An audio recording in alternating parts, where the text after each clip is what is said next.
বাংলা বলছি চ্যানেলটি সাবস্ক্রাইব করুন এবং সমস্ত অনুষ্ঠানের আপডেট পেতে বেল আইকনটি অন করুন।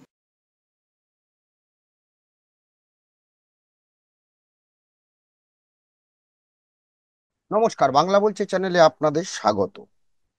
তৃণমূল কংগ্রেসের যে নতুন শৃঙ্খলা রক্ষা কমিটি হয়েছে, সেই শৃঙ্খলা রক্ষা কমিটি দুরকম কমিটি, একটি হচ্ছে লোকসভা এবং রাজ্যসভা এবং অন্যটি হচ্ছে বিধানসভা। অর্থাৎ একদিকে সাংসদ যারা রয়েছেন রাজ্যসভা এবং লোকসভা, তাদের তারা যদি কোনো রকম মন্তব্য বা কোনো রকম দলীয় শৃঙ্খলা ভঙ্গ করেন, সেক্ষেত্রে শৃঙ্খলা রক্ষা কমিটি তৈরি হয়েছে।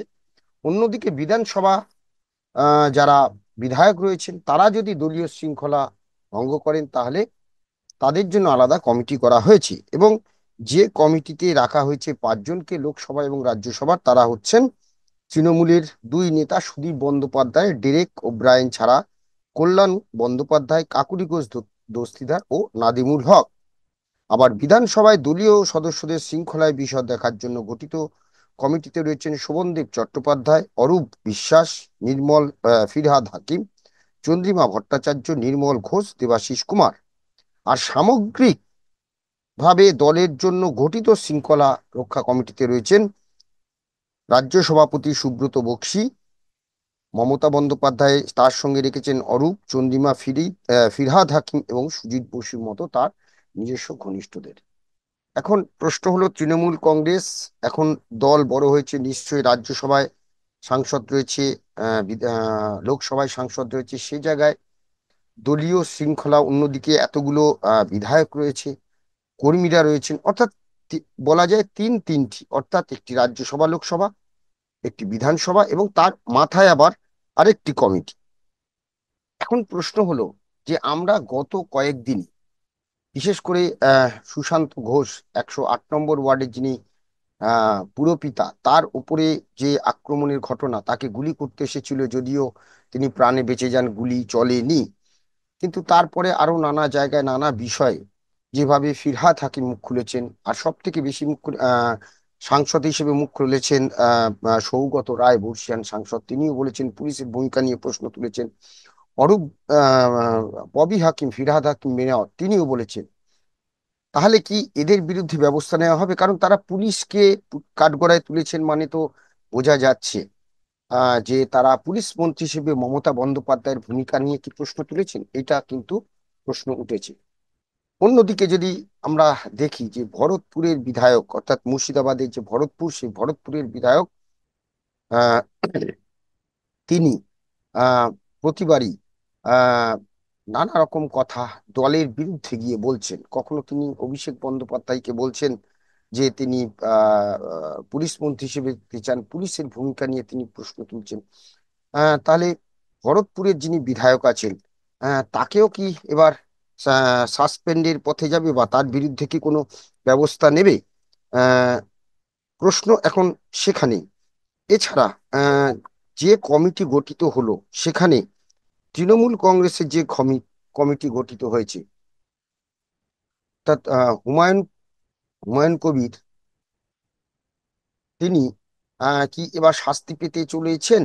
ভরতপুরের যিনি বিধায়ক হুমায়ুন কবির, তিনি কি শাস্তি, তিনি একের পর এক কখনো অভিষেক বন্দ্যোপাধ্যায়কে উপমুখ্যমন্ত্রী চাইছেন, কখনো পুলিশ মন্ত্রীর দায়িত্ব দিতে চাইছেন, অর্থাৎ তিনি মমতা বন্দ্যোপাধ্যায়ের বিরুদ্ধে তো অনাস্থা আনতে চাইছেন। তাহলে এই যে নতুন বিধানসভা কমিটি, অর্থাৎ শোভন চট্টোপাধ্যায়, অরূপ বিশ্বাস, ফিরহাদ হাকিম, চন্দ্রিমা ভট্টাচার্য, নির্মল ঘোষ, দেবাশিস কুমার, এই যে কমিটি, এরা এরা কি এবারে ভরতপুরের বিধায়ক তার হুমায়ুন কবির, তার বিরুদ্ধে শৃঙ্খলা ভঙ্গের অভিযোগ আনবেন? তাকে কি চিঠি পাঠাবেন? তাকে কি, কারণ আমরা দেখেছি যে যা বৈঠকে যে খবর সংবাদ মাধ্যমে প্রকাশ হচ্ছে, বৈঠকে অভিষেক বন্দ্যোপাধ্যায় বলেছেন যে যে যা খুশি বলবে সেটা হতে পারে না, প্রয়োজনে কয়েকজনের বিরুদ্ধে ব্যবস্থা নিতে হবে।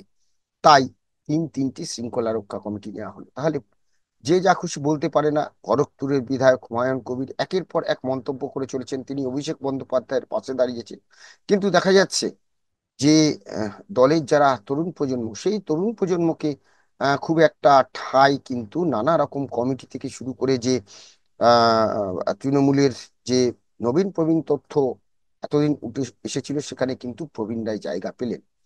তাহলে কি ভরতপুরের বিধায়ক হুমায়ুন কবির তার বিরুদ্ধে ব্যবস্থা নেবে, বা অন্যান্য যারা দলীয় শৃঙ্খলা ভঙ্গ করছেন, মুখ ফসকে বলে ফেলছেন সংবাদ মাধ্যমের সামনে, তারা তাদের বিরুদ্ধে কি দলীয় দল ব্যবস্থা নেবে? প্রশ্ন এখন সেটাই। অন্যদিকে আহ নবীন প্রবীণ তত্ত্বে যদি দেখা যায় যে এতদিন ধরে যে বিষয়টি বারবার সামনে আসছিল যে লোকসভা নির্বাচনে প্রায় 130টির কাছাকাছি, প্রায় 130টি, সঠিক সংখ্যাটা আমার এখন মনে নেই, কিন্তু 130টির কাছাকাছি এবং কলকাতার প্রায় 40টির ওপরে যে সমস্ত ওয়ার্ডে তৃণমূল কংগ্রেস পিছিয়ে ছিল তাদের আহ ভূমিকা, অর্থাৎ সেখানকার যারা জনপ্রতিনিধি তাদের ভূমিকা নিয়ে প্রশ্ন উঠেছে। অন্যান্য যে যে সমস্ত পুরসভা এলাকায় তাদের সেখানে চেয়ারম্যান ভাইস চেয়ারম্যান তাদের ভূমিকা নিয়েও প্রশ্ন উঠেছে। মানুষ তাদের কাজে ক্ষোভ প্রকাশ করে বিরুদ্ধে ভোট দিয়েছেন বলে, এবং তার জন্য গত জন্মদিনের আগে ঠিক অভিষেক বন্দ্যোপাধ্যায় একটি নাকি যা জানা গিয়েছিল সংবাদ মাধ্যম সূত্রে, যে একটি তিনি পাঠিয়েছিলেন, লিস্ট পাঠিয়েছিলেন, যেখানে আহ বিভিন্ন পুরসভার যে সমস্ত জনপ্রতিনিধি রয়েছেন তাদের বিরুদ্ধে, এবং জনপ্রতিনিধির মধ্যে বিশেষ করে যারা চেয়ারম্যান ভাইস চেয়ারম্যান রয়েছেন তাদেরকেও সরানোর নাকি একটা সওয়াল করা হয়েছিল। আদৌ সেই যে লিস্ট বা সেই যে তালিকা দেওয়া হয়েছিল, সেই তালিকা অনুযায়ী তাহলে এখন কি নতুন কমিটি বা বিভিন্ন পুরসভায় যে সমস্ত চেয়ারম্যান ভাইস চেয়ারম্যান রয়েছে তাদেরকে সরানো হবে? এটাও কিন্তু একটা প্রশ্ন। সাংসদ অভিষেক বন্দ্যোপাধ্যায় তিনি সর্বভারতীয় তৃণমূল কংগ্রেসের সাধারণ সম্পাদক, অর্থাৎ দেখা যাবে যে তিনি একটা রিপোর্ট দলনেত্রীর কাছে দিয়েছেন। সেই রিপোর্ট এখন কতটা ইমপ্লিমেন্ট হবে সেদিকেই এখন নজর থাকবে। অন্যদিকে একটি জিনিস স্পষ্ট করে দিলেন মমতা বন্দ্যোপাধ্যায়, যে দলীয় কর্তৃত্ব তার হাতেই থাকবে এবং 2026-এর নির্বাচনে, কারণ এরপরে আর সেভাবে কিন্তু কোনো নির্বাচন নেই।